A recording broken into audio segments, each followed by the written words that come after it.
나의 지경을 넓히시고 주의 손으로 나를 도우사 나로 환난을 벗어나 근심이 없게 하소서.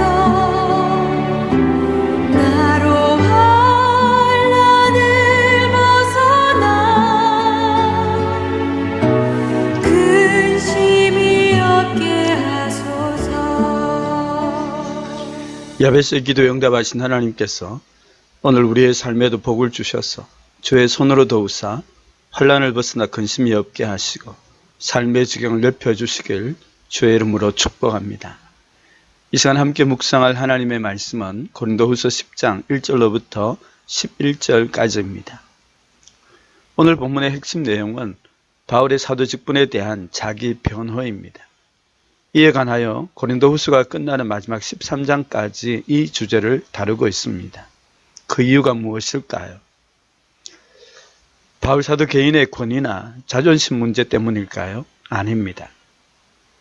고린도 교회 안에 들어온 거짓 교사들로 인해 바울의 사도 직분에 대하여 의심하고 비난하는 사람들이 있었기 때문입니다. 이 문제는 바울 사도 개인의 문제로 끝나는 것이 아니라 바울 사도가 전한 복음을 신뢰하지 못하게 하고 복음의 터 위에 세워진 주님의 교회를 흔들고 무너뜨리는 심각한 문제를 초래했기 때문입니다.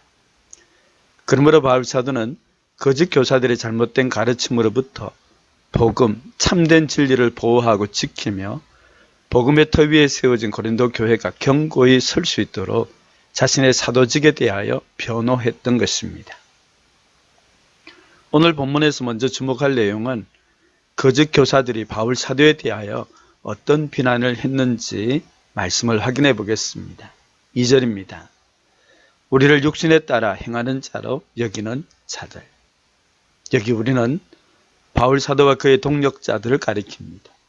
그들을 육신에 따라 행하는 자로 여기는 사람들이 누구인가요? 거짓 교사들입니다. 여기 육신은 타락한 죄의 본성을 가리킵니다.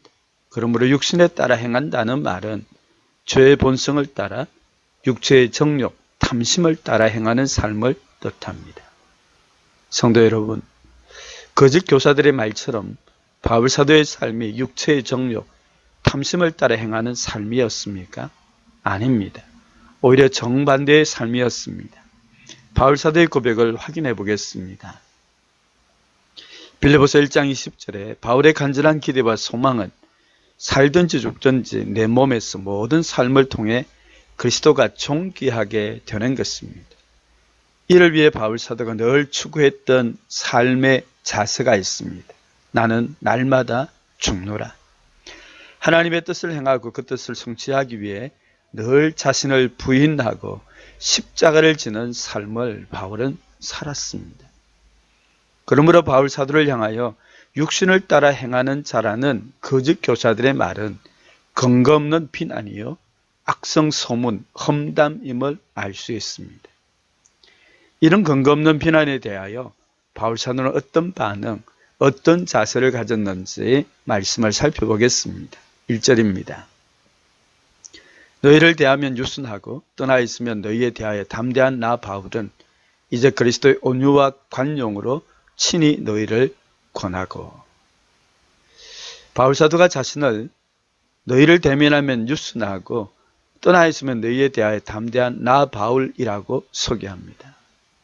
이것은 거짓 교사들이 바울 사도를 비난했던 내용을 인용한 것입니다. 사람들 앞에서는 연약해서 말도 제대로 하지 못하면서 사람들이 보지 않는 편지로는 강하게 행동한다고 비난했던 것이지요.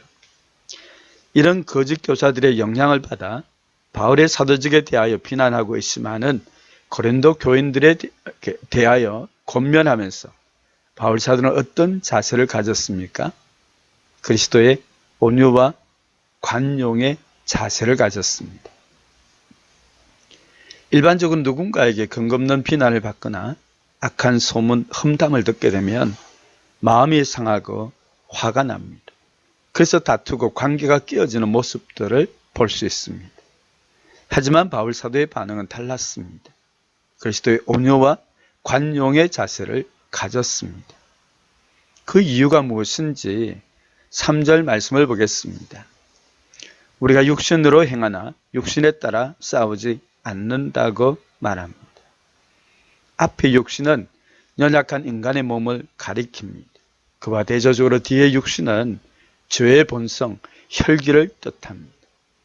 비록 연약한 인간의 몸을 입고 살아가지만 비난의 말에 대하여 죄의 본성, 혈기를 따라 싸우면 안 된다는 권면입니다. 왜 그럴까요? 에베소서 6장 12절은 우리의 싸움은 혈과 육을 상대하는 것이 아니고 악한 영들과의 싸움이라고 말씀합니다. 만약 바울 사도가 자신의 사도직을 비난하고 있으면 고린도 교인들에게 화가 나서 혈기로 반응했다면 고린도 교회는 관계가 깨어지고 더 큰 혼란과 어려움을 겪게 될 것입니다. 이것이 고린도 교회 안에 들어온 거짓 교사들을 통해 역사하는 사단의 악한 괴계입니다. 그러므로 우리의 싸움이 혈과 육에 대한 것이 아니라 그 배후에서 역사하는 악한 영들, 사단과의 싸움임을 기억해야 합니다. 그러므로 영적 싸움에 필요한 무기가 있습니다. 그 무기가 무엇인지 4절과 5절 말씀을 보겠습니다. 우리의 싸우는 무기는 육신에 속한 것이 아닙니다. 오직 어떤 경관진도 무너뜨리는 하나님의 능력입니다. 경관진이 무엇입니까? 모든 이론, 하나님을 아는 것을 대적하여 높아진 것, 모든 생각입니다. 이들의 특징은 하나님을 아는 지식을 대적하는 것입니다. 하나님을 인정하지 않습니다. 하나님을 믿고 의지하지 않습니다. 하나님의 뜻과 말씀에 거역합니다.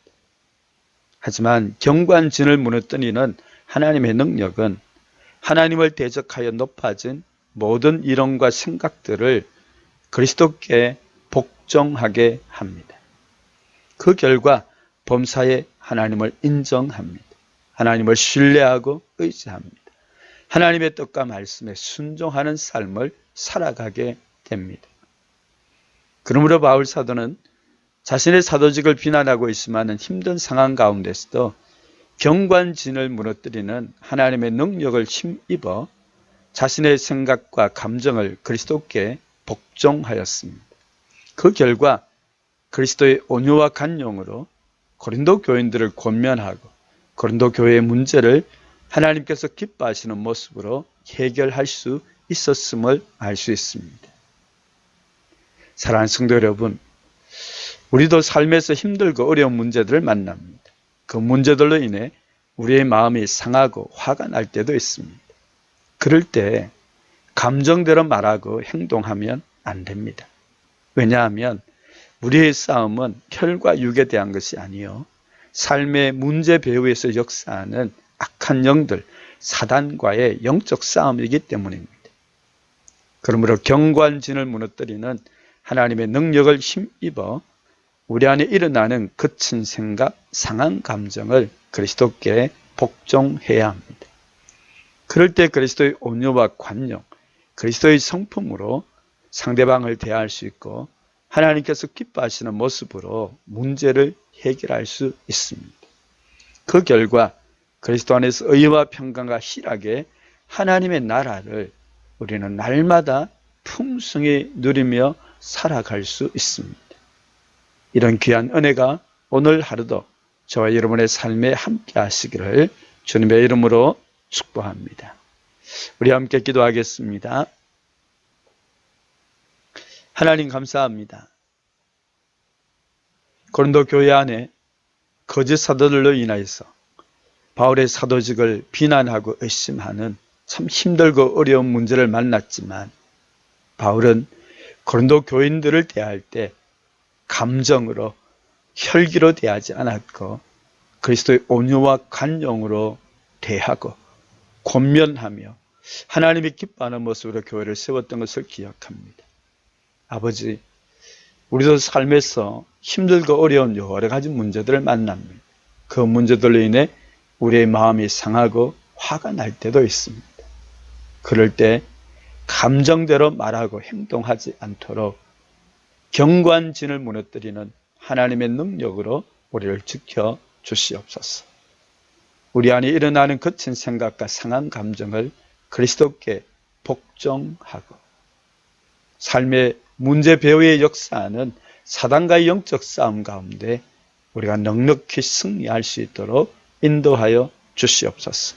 그리함으로 우리의 삶을 세우고 우리의 가정과 주님의 몸인 교회를 세워갈 수 있는 귀한 성도들 되게 하여 주시옵소서. 지금 이 시간도 병상에서 힘들게 질병과 싸우는 우리 이미자 집사님, 그리고 차금옥 권사님 하나님 기억하시고 주의 능력으로 역사하여 주시옵소서. 이를 위해 온 성도들이 함께 기도할 수 있도록 성령이여 은혜 베풀어 주시옵소서. 예수 그리스도의 이름으로 기도하옵나이다. 아멘. 주의 길을 걸어가는 동안에 세상에 거두지할 수 없으니 감사하고 낙심하지 말 것을 주께서 참 기쁨이 되시니라. 하나님의 꿈이 나의 비전이 되고 예수님의 성품이 나의 인격이 되고 성령님의 권능이 나의 능력이 되길 원하고